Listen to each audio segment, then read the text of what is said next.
Hello again, my friends. Ray over at CigarClimatology. Today is the day we get wired, or we're going to start talking about wrapping this thing up and wiring. Now, normally, and I'm going to say normally because sometimes all the suppliers don't necessarily have exactly the parts that I want, so sometimes I fudge this a little bit. But in general, your blue 4-terminal connector will be for your sensor, okay? So we got to make this so that you don't get it wrong. That's kind of the whole point. So blue will typically be in the 4 configuration for your sensor, all right? The sensor is all now at this point completely wired. You don't have to do anything with it. The controller's programmed for it. They're a matched set now. All you need to do is plug it in. If you happen to get an EO error on here, that typically means something's going on with the sensor. The first place to look would probably be this plug.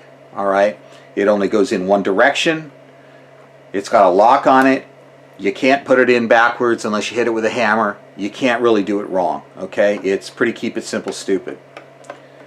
The controller has several other outputs. And while, if you watched the video about mounting the controller into your Vasani cooler, this is a part out of the cooler. This is the mount for the controller, which we gutted. Okay, you've probably seen that in another video. It's fairly easy to do. I've gone ahead and I've added the LED light back. Again, that might confuse you a little bit because I don't supply the LED light and I don't supply the switch. This is just something I thought I'd do for kicks. The rest of this wiring, all of this stuff is essentially attached to the controller for you. Again, you probably watched that video, so I don't need to repeat myself there. But there are these 3 other whips. They are also color-coded. This is the digital output whip for the controller. So these are the digital outputs for heat, cool, humidify, dehumidify, essentially one on each wire. You will get a wiring loom, which is the other end of the whip. This is the guy, the black female connector goes to the black male connector, and that will complete that circuit inside the cooler. All right. You will also have low voltage input to the controller, and that will be on this red and green connector. Typically my hot wires are almost always wired towards the clasp, just so you know. So the red is at the top of the clasp. Now this guy will attach to this whip, which I have already attached at the top of the back. Same thing, red 2-pole to red 2-pole. Can't screw it up. I did not bring the black wire. It's actually sitting over there. The black wire loom, this is line voltage. This is the stuff you can get a shock from. Okay, this is your line voltage. The 120 in the US or maybe 250 in Australia or in one of the other countries. But this is your line voltage whip. It is in black. Black is always used for my line voltage. White is always used for my line voltage neutral. Green is used for my low voltage 12 volt negative. Red is used for low voltage 12 volt positive. Okay, so that's the way that works. I think before I go into wiring, let's just finish up this video as conventions and call this one good. We will come back in another video and give you an idea how to start wiring the back. This would be after the mount is placed, because you don't want a lot of this traffic. You don't want a lot of this stuff here when you glue up the mount. You can take this particular assembly off completely, or you can even leave it on, since it makes it makes a good handle. You can lift the back with this. But you know, again, it just kind of really depends on what you want to do. If you think you're going to fumble it around, or you think you're going to break something here, then you can actually remove this assembly. When I showed you in the video how to glue up the back, I actually had this off, so it might make it a lot easier for you to just simply strip everything off the back of this, put all the nuts, put all the screws aside, and glue it up the way I showed you in that particular video. Okay, but now we're making the assumption that the formal back is already glued on the cooler. You can do some of this work on the bench to get you started, and it might just be easier while you have it in front of you looking at you. If you don't want to do that, you can formally mount this back in, and then you can do all the stuff there. Okay, but let's give you a basic layup in the next video of how I'd like to see this wiring done. So we'll come back for that. Wiring at this point will be wiring from the bench, something to get you started, maybe help you to just start to organize your thoughts about wiring, how I expect to see it wired or would like to see it wired. Obviously, I'd like to see you get a very neat professional job. You don't have to be an expert at this. The parts that I supply should make this very, very easy for you. Now, what I like to do is I like to pick a pathway for my main trunk of wires to find their way back down to the control center, which is going to be down here in this area. Okay, I'm sorry, you probably can't see that. So it's down there. Okay, it's going to be right down at the bottom of the cooler. So what we're going to do first is, I think we've talked a little bit about wiring convention, so let's just dig right into it. You're going to get a number of lengths of different kinds of wire from me, and as I discussed in the other video, one example is the red, green, low voltage wire. Now this is a whip that you will get. I've already stuck this into one of the lever nuts. If we haven't gone over the lever nuts, let's do that really quickly now.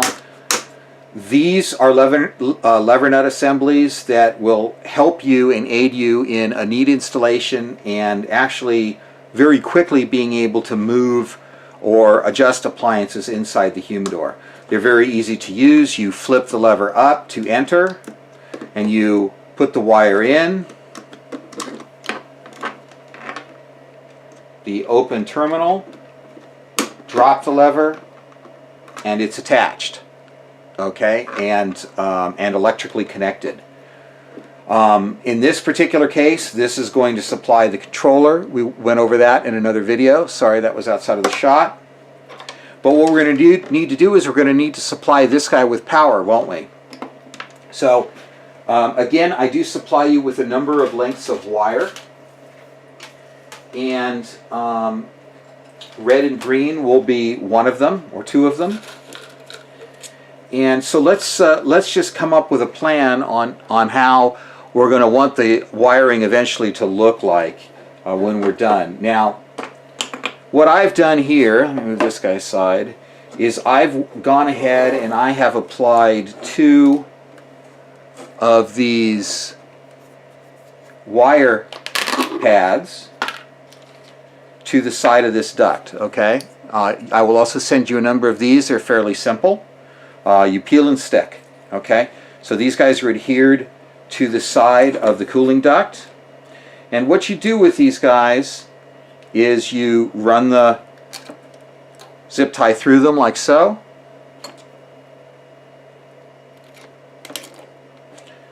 and go ahead and complete the circuit there on the zip tie. And we're going to use that to hold your wire. Okay? Now, I give you plenty of zip ties. So to start, even if you cinch one down, don't be afraid to cut it off and start all over again if you have to. Okay? So what we're going to do is, obviously, we're going to need these digital output wires up at the top of the cooler, right? Because we went over that in another video. So I'm going to try not to make a huge mess out of this, because sometimes you can get tangled up in these. So let's start with this. Sorry, I used this zip tie here just to feed that. And I seem to have lost my strippers. So let's just ditch this for the sake of getting it out of the way. Okay, so here's some rough wiring with this guy through here. And let's just give yourself enough room to work with, okay? So at this point in time, I had a soft Velcro connector for this, and I still do. And there are my cutters. So for the time being, we can just wrap this guy back up and get it out of the way, okay? So there's a start. I know it doesn't look like a start yet. The cooling fan in my assembly is this guy right here. And that guy, the convention for this is it runs off of a brown wire. Okay, you probably can't see it, but this is a brown wire. So we're going to bring our brown wire in here. And since this is a control wire, it is going to go into the red slot. Okay? So there we go. Now next, this thing is just a pain in the butt. Just going to get it out of the way by putting it up there. Okay? So next, remember, we're going to need to power these terminals with red and green wires. So here we go. Red and green wires. Now, even though these things are going to dangle around and be kind of frustrating, like you're seeing me deal with here currently, don't go cutting them yet, because you need to make sure that you have ample wire to continue and finish the kit. All right? And what I'm not afraid of you doing is wasting zip ties. So if these things, you know, are getting in your way and you're not getting the right image for them, once you think you're kind of about complete with it, you can cinch them down, and then if you find out that you left something out, you can clip them off and just put in new zip ties. Okay, so that's not that big of a deal.